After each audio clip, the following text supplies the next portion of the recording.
I'm very glad to be here and thank all of you who organized that and all of you this wonderful lecture, who underwrote this lecture, and those of you who are here to share in this occasion. I believe very deeply in education, but I also think that education has to change in some very basic ways. And all of us have to remember that education is about children and not about adult convenience. And all children are precious, and all children are equal, and God did not make two classes of children, and our systems in America must not continue to do so. And we're still resegregating in America, and we're still separate but unequally funded. That's wrong. And so we've got to begin to go to that next phase of making sure that every child has a fair way to reach successful and contributing adulthood. So I thank you for what you're doing. It's the most important work in America after parenting. It's not a job, being an educator or a teacher or an administrator. It is a calling to serve.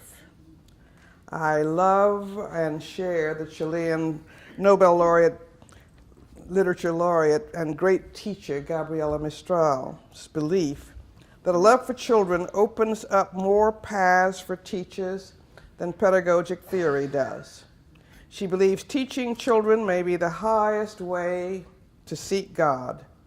It is, however, also the most daunting way, in the sense of the greatest responsibility. After parents, teachers, and educators are probably or can be the greatest influences and molders of children and their lives and futures. And I recognize, though, the fierce competition educators and parents face from many cultural rogues, from TV and from the internet, from movies, from negative hip-hop and gangster rap, from video games and peers that are increasingly displacing too many parents and too many educators as the primary molders of children's values. But I believe it is also time for all public schools and public school systems to become excellent, equitable, child-focused institutions that serve all children with love, respect, competence, high expectations, and committed leadership. If you don't love children, get out of the classroom.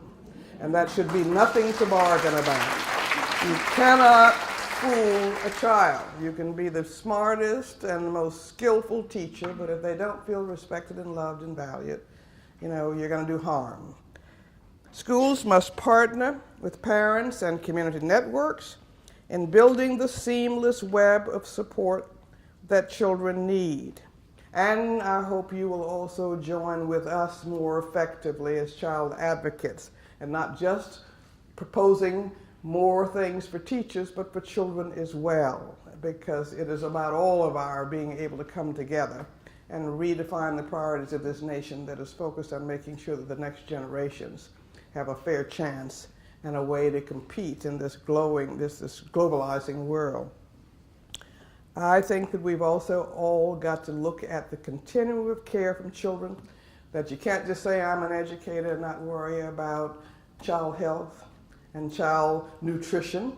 We are meeting with 32 superintendents. I think that's how many is coming, Janet, and I want to just was amiss in not introducing my colleagues here, but Janet Wolf, who is the head of Paley Farm and a very gifted minister organizer. And I've got the head of our Langston Hughes Library here and other sort of volunteers. I don't know who else is here, but what we're trying to do at Haley Farm is to create a new community security blanket and pedagogy for all of our children, trying to address the needs of the whole child, which is why the Children's Defense Fund mission is to ensure that we leave no child behind, but that means a healthy start, a head start, a fair start, a safe start, and a moral start in life, and a continuing caring continuum until a child reaches successful adulthood. Children don't come in pieces.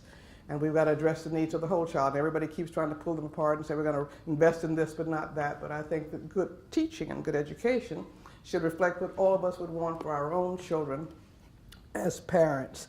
And so all of us have to become child advocates and preserve the precious talent and build that precious talent for the future.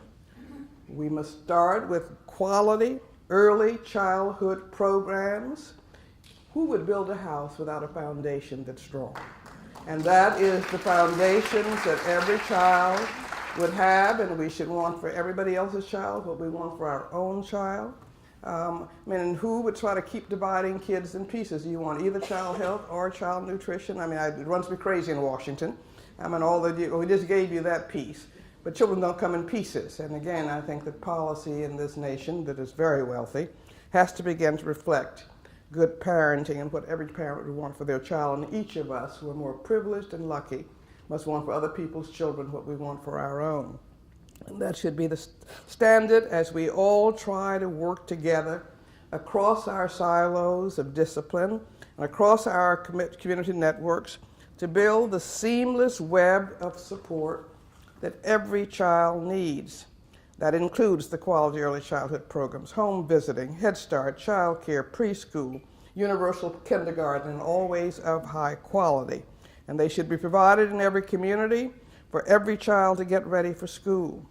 And the constituencies in all of these areas, in each of these areas, ought to stop fighting, because we're always trying to get limited amounts of money, with one another and work together for a seamless system and continual care that meets the needs of all children and of all parents. Quality after-school and summer enrichment programs must be available to retain and bolster academic gains during out-of-school time. And obviously, I would like to see a freedom school, a CDF freedom school everywhere. And we've all got to build an energetic, non-white teacher pipeline to complement the teacher pipeline that we have. Children need to see something besides the janitors and the bus drivers and the cooks. It's hard to be what you can't see. And our textbooks that are not yet diverse enough, and we're trying very hard, thanks to Teresa Benneman and our wonderfully distinguished book selection committee, to really begin to push publishers to make the textbooks more user-friendly for the variety of children that we have now, who will soon be majority non-white in a few years. But they need to see themselves, and we need to also make sure that the history books teach the right history, so that we don't continue the oldness that we tend to continue to perpetuate. But making learning fun is also important, and I think that the joy that comes from being able to see yourself and hear yourself and to sing and feel yourself affirmed are all the things that we're struggling for in the Freedom School pedagogy, and I would love it if more of that can filtrate our public schools, the energy, the singing, the empowerment. I was sitting in a jamboree that we had in Charlotte, North Carolina, which they do annually for South and North Carolina children. There are over 800 or 900 children there. And I was sitting next to a juvenile court judge who gasped, and I said, "What's the matter?" And she pointed out a child out in the audience, and about 11 years old. She said, "I had that child in my court 2 years ago, and I never thought I'd see her smile again." And she was out there singing something inside so strong. I don't care how high you're going to lift your barriers, I'm going to overcome them. We need to build strong children inside and affirm those children and to let themselves see themselves in books and in a fair treatment of history. So this is a very exciting time to talk about reforming education. Even as the country is trying to move backwards, we have got to jump over that and keep moving forward and create a new pedagogy. And I'll bet you, and I've been telling, I come out of a church. My grandparents and daddy were all preachers, and Sunday school used to be fun because we had great teachers that we related to. But you know, Sunday school materials are really dull, and Sunday school, many Sunday school materials are really dull, and many Sunday schools are dying. And I tell you, I saw a few people in one city, I will not name, ex-cons, began to bring freedom school books into Sunday schools for adolescents. The kids started coming back because they saw themselves. They could relate to it. Their problems were being seen and dealt with in a faith-based context. And so I really want to see how we can turn Sunday school into a new freedom school type pedagogy to make faith something that's useful in a very sort of ecumenical way. But I think it's fun. Learning should be fun. And learning should be respectful of each child. and not try to fit kids into a cookie cutter thing, and I'm sure none of us here try to do that. The constituents in each of these areas do have to stop fighting with each other and work together for a seamless, high-quality early childhood system and education system, and that is a continuum of care that gets children to the next notch and gets them into college and gets them into work if that's where it's going to go. Quality after-school and summer enrichment programs must be available to retain and bolster academic gains during out-of-school time. We've just gotten our preliminary results back from our this year's assessments. I don't think I've even shared them with Janet or with you, Teresa. And we are stopping summer learning loss. And about 84% of our children, and on average, those children are gaining almost 9 months in reading. It's almost too good to be true because they get to take their books home, they're excited about the books, they see them, they see themselves in them. And a little girl we asked in New Orleans about why they love those books during Katrina, and she said, because they look like me, I see myself in them, and they give me hope. Children need hope, and they need something that affirms their identity. But I'm just very pleased about the impact of what we're doing, because the majority of our children in public schools, non-white children, Black and Latino children, who are going to be the majority of our child population, are not reading at grade level in 4th and 8th grade. And what is a child going to do if you can't read in this globalizing world? You're sentencing those children to social and economic death. And so making reading fun is very important, and making reading something that they can identify with. We were big readers in my family. We always had books, even if we didn't have a second pair of shoes, and Daddy used to make us read with him. I was 6 years behind everybody, and I had to sit with him every evening to read. And I cheated one time, and I put a True Confessions inside a Life magazine. And he sat with me in our usual hour, and then he said, "What you reading?" And I said, "My Life magazine," which was not true. And then he said, "No, you got something inside that." He said, "Why don't you read some of that aloud for me?" That was the last time I touched a True Confession, I'll tell you that. And we always had books, even if we didn't have a second pair of shoes. And it's very important, again, because children do what they see adults doing.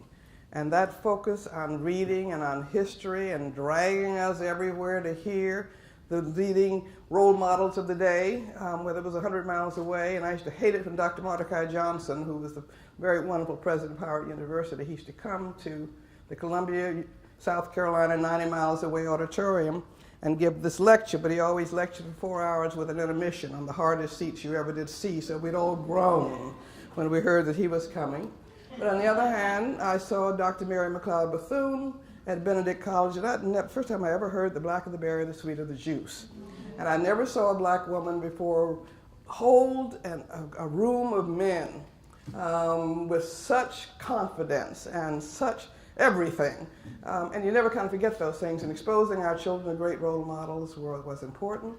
And we had compulsory chapel at Spelman, 5 days a week, Wednesday night and Sunday afternoon. And they would take away from your quality points if you were absent for your grade average. And I used to resent that deeply. But I tell you, I remember more about what I learned and heard, and the people I heard in compulsory chapel than I remember in all the books that I read and everything else I learned in the classrooms. It was the first time I heard Dr. King in my senior year, when and those things run through your head, the things that are important and that kind of strike you deeply. And he sort of said to us in 1960 that if you can't fly, you drive. If you can't drive, you run. If you can't run, you walk. If you can't walk, you crawl, but you keep moving forward. And that's something that I really try to remember when everybody's trying to push us backwards, to push it forward. And so we need to engage children more. And they abolished compulsory chapel, and then I got to be chairman of the Spelman board, and the first thing I did was to reinstitute compulsory chapel. Because I wanted them to be able to hear the Dr. Benjamin Mazes and the Howard Thurmans who used to come through chapel. And I remember far more about chapel than I do about my classwork in many ways. And so we've got to figure out how to give children the direct exposure to the strongest and most effective role models, and they're there everywhere. And so, but we have to get every community really beginning to own all of its children. I always felt that the community where I grew up with in segregated South Carolina owned me. They all knew us. Our teachers were our Girl Scout leaders and our Boy Scout leaders. And it was a seamless thing, but a message was sent that even though we were growing up in a segregated outside world that told us we weren't equal and weren't worth much, our parents said it wasn't so, our teachers said it wasn't so. And every morning we sang that Negro National Anthem. And we did these oratorical context tests, and I still remember mine, was Ralph Bunche's commencement speech at Fisk University saying the barriers of race can be surmounted. And we need to find ways of affirming the multicultural tenets of all of our children so that they can begin to affirm themselves and affirm each other. And so I just hope that going forward in this new opportunist world, where we're going to have a majority non-white children soon, that we will take that as a sacred trust and as also a huge growth spurt and an opportunity to begin to reweave the fabric of commonality among all of us and reminding each of our children that they are sacred and each child is equal. And after parents, children are the school system, I think, is the most important. Churches have something to say, but they can be narrow, but every child is entitled to an empowering public education that prepares them for the future, but they're also entitled to respect and to affirmations in many ways. And so I thank you for all of you who are engaging this sacred mission, but it is a sacred mission. And I will simply repeat, anybody in a classroom that does not love children should be leaving. And anybody who does not understand that each child is sacred and want for that child what you want for your own child, because you can't fool children, please go and do something else. But God bless all of you. We're trying to begin to reweave a seamless measure of preparation for every child so that they can succeed and love themselves and be qualified to navigate the barriers that they will face as they try to reach successful adulthood. All parents must try to do their part to support children's school achievement, and private sector leadership for public schools is vital, but the most important task, I think, is assuring a moral framework, not just skills. In every child, we should have high expectations. A child who can't read is being sentenced to social and economic death, and they must have strong skills building, but they must have a larger sense of purpose, which bubbles up from the vibrancy and quality and example, not only of parents and of faith leaders, but of teachers and educational leaders. And you have a sacred trust, and it's very important work, and I thank you so much that many of you have chosen to make that your life works. Teachers are not sufficiently valued in our society if we measure your worth by America's highest value, which is money. Our society says you're nearly 305 times less valuable than a corporate CEO on the Equilar 200 list, whose median pay was $16.9 million in 2016 compared to an elementary school teacher's median salary of $55,490 a year. A high school teacher, however skilled and hardworking, earned less in a year, about $58,000, than the nearly $85,000 one basketball player earned in one day. All of our kindergarten teachers combined earn less in 1 year than just 25 hedge fund managers. That's not right. We don't have the right set of values and we've got to speak up for what is the most important determinant of what kind of country and what kind of population we're going to be. Leon Cocker, a former chair and CEO of Chrysler, said, "In a completely rational society, the best of us would be teachers and the rest of us would have to settle for something less. Our values need reversing." And I agree with that. The day after Dr. King was assassinated, he called his mother, before he was assassinated, he called his mother to give her his next Sunday's sermon title, and it was "Why America May Go to Hell." And he warned that America is going to go to hell If we don't use her vast resources to end poverty and make it possible for all of God's children to have the basic necessities of life, it's a national moral disgrace that there are more than 13.2 million poor children and more than 6 million extremely poor children in the United States. And those numbers often mean that children go hungry, and hungry children don't learn very well. That children go without basic, decent, stable housing, that children go without a good early childhood foundation, but extremely poor. Yet we're the world's, almost the second in the world's richest nation. It is absolutely, amazingly costly for us to keep 13.2 million children in poverty, and it is the greatest threat to our future, national, economic, and military security, and we absolutely must change course. 13.2 million poor children exceeds the population of 10 U.S. states combined and Washington, D.C. I won't name them all, but it's a lot of them. Our more than 6 million extremely poor children living at half the poverty level exceeds the combined population of Wyoming, Vermont, the District of Columbia, Alaska, North Dakota, and South Dakota. This doesn't make any sense, and we can do better. And the younger children are, the poorer they are. And they're poorest during their earliest 3 years of life, when we are seeing them have their greatest brain development. Every other American baby is non-white, and nearly 3 in 10 black babies is poor. More than 150 years after slavery was legally abolished, it's time to create a level playing field for every child, from birth through the continuum to successful adulthood. 2 years ago, we commissioned, 6 or 7 years ago, we asked Nobel laureate economist Bob Solow at MIT to chair and guide a study on the cost of child poverty and of maintaining what was then about 14.5 million children in poverty. And he concluded that keeping 14.5 million children in poverty cost us about $500 billion a year in school dropouts and failure and crime and other things, and incarceration costs, and that we could do better and save if we invested in our children's education and in their best welfare. We asked 3 years ago now, 2015, I can't count tonight because I'm too tired from Washington. They're wearing us out. But we asked the Urban Institute to look at 9 policies that we thought made a difference in children's lives, including things like, the Earned Income Tax Credit, the Child Tax Credit, housing vouchers, had child care there, minimum wage, and all of those.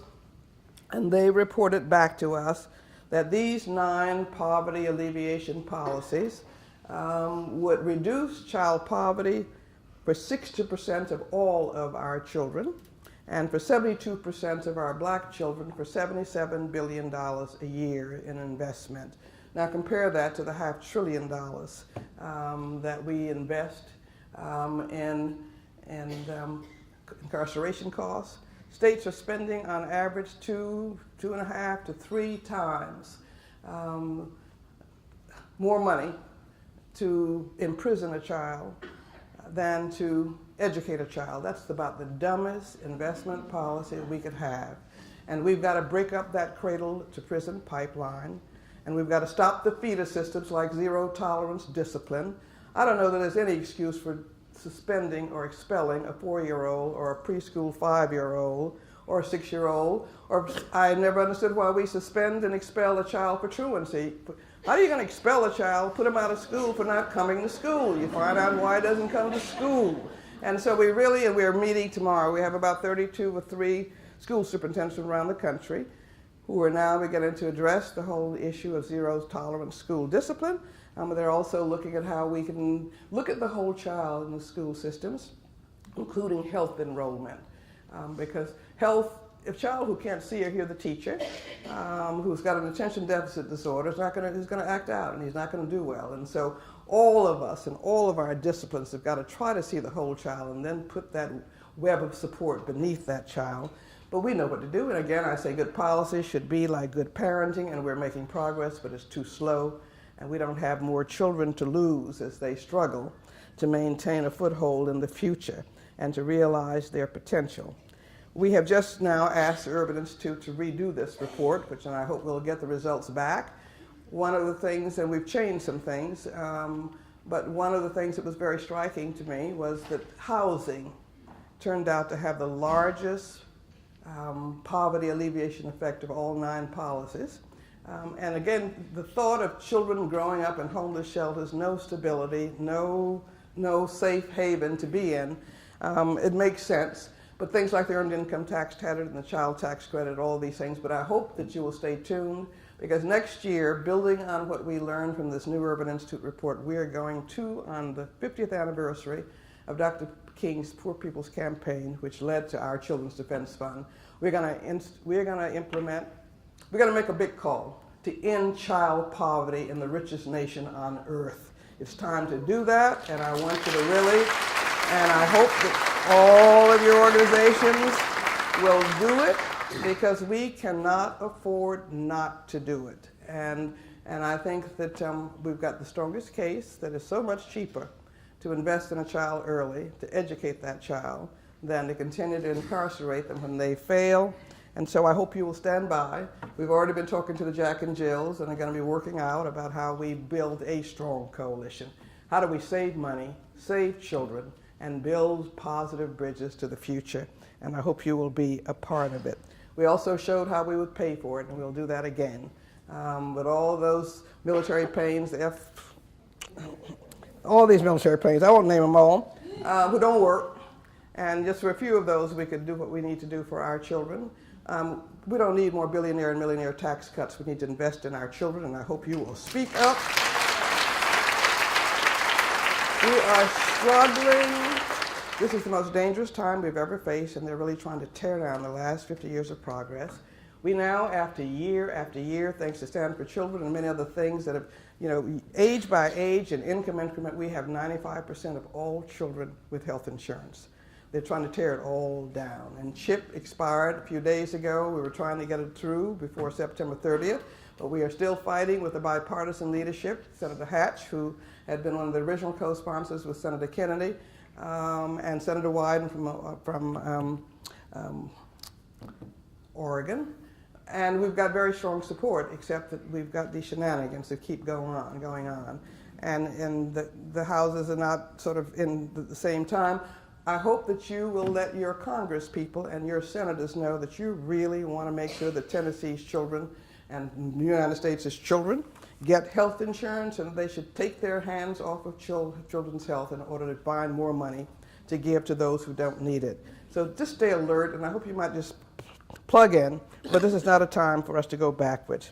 America's poor children, no child asked to be born, didn't choose their parents or their country or their state or their neighborhood, their race, color, or faith. And so if we look at how we compare with other folks in other countries and the children's and how they treat their children, we are really coming up lacking, and it's going to be our undoing. Child poverty, all poverty, is much too expensive to continue. And it's now time for us to do something about it, and to do it as we do celebrate the sacrifice of Dr. King and so many others who called for an elimination of poverty, and we have made huge progress. There are now 50 laws on the books that weren't on the books 50 years ago, or 40 years ago, or 30 years ago. So we're making progress. It's all on the chopping block, but we just have to keep it and then keep moving forward. So please do answer the call when we come to you in a very few months to say, let's finish the job that the civil rights movement started, and make children who are coming into your classrooms be able to concentrate because they've got food and nobody cut their school lunches and their school breakfasts. And let's also stand up to keep children safe.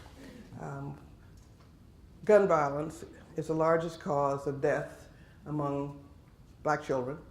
We've lost more children to gun violence over the last years than we lost in all what is the figure in my mind? I got so many figures in my head. But we've lost more black children to gun violence than in all the lynchings over a 100-year period. Children are terrified of walking down their neighborhood streets. They're terrified because guns are everywhere. And we should by now get the point is that nobody can segregate gun violence. None of us are safe. And it's time for us somehow to find a way to break through and to figure out a way to have a sensible gun control policy that will make sure that all of us and our children can walk the streets. Let me just end with a few lessons from an anonymous clipping that showed up in my house, in my mail, 10 years ago. It's called Everything You Need to Know in Life You Can Learn from Noah's Ark. And the first lesson from Noah's Ark was don't miss the boat. And I'm sure that the United States is going to miss the boat to lead and compete in the future in our globalizing world because we are not preparing all of our children for the future. Indeed, as we become browner and children of color are becoming the majority, have become the majority, we're not preparing them. We're locking them up. We're not educating them. We're not giving them the health care they need. Majorities, I've indicated already, of all the children who are black and Latino. In fact, 80% of black children can't read or compute at grade level in 4th and 8th grades, and it's close to that for Latino children. And 71% of 17 to 24-year-olds are ineligible to join the military because of literacy, health, and prior incarceration problems. This is a basic national security problem. It's a basic economic security problem. It is dumb to keep your children uneducated. And I hope that we can wake up in the context of the End Child Poverty campaign and make the country come to its senses about that. The second lesson from this anonymous sage is we're all in the same boat. And many Americans may not like it or think they have any self-interest in investing in children of color, other people's children. But we've got to understand that these are going to be a majority of our workers by 2020. And isn't it better to prepare them to be productive workers than to support them in costly prisons where they increase neither our safety nor our productivity? Many states now, as I've indicated, are spending 3 times more on the whole per prisoner than for public school pupil. That's really dumb investment policy. And Massachusetts, which is usually more enlightened than many states, is spending 5 times more per prisoner than per public school pupil. This is a really dumb investment policy, to say nothing about it just being wrong-headed. The third lesson from this anonymous critic was we should all plan ahead and remember that it wasn't raining when Noah built the ark. I'm sure people thought he was crazy, but we've got to recognize that tomorrow is today.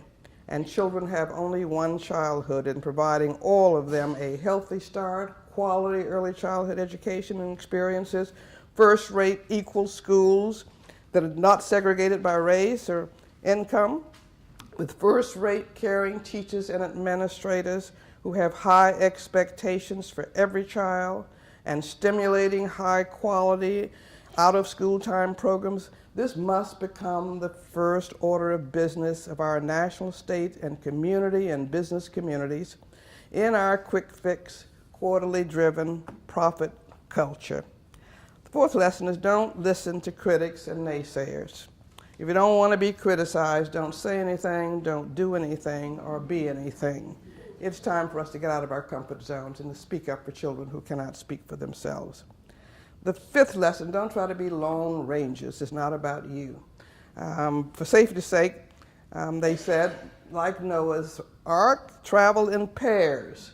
But better still, I think, travel in community groups and coalitions. Let's stop all the competition. Let's really keep our eyes on the child and get ourselves out of the way.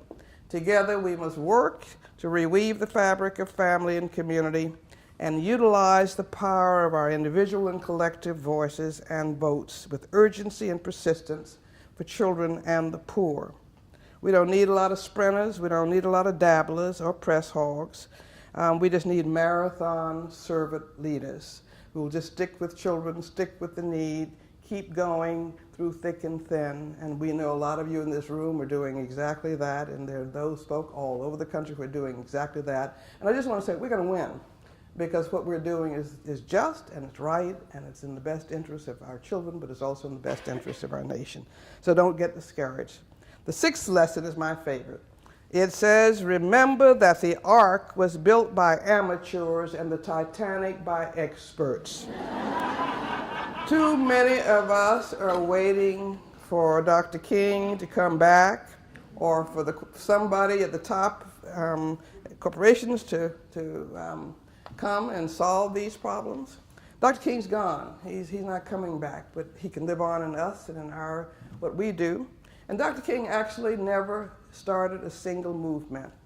He responded to and could encapsulate and express what the demands and longings were from the community.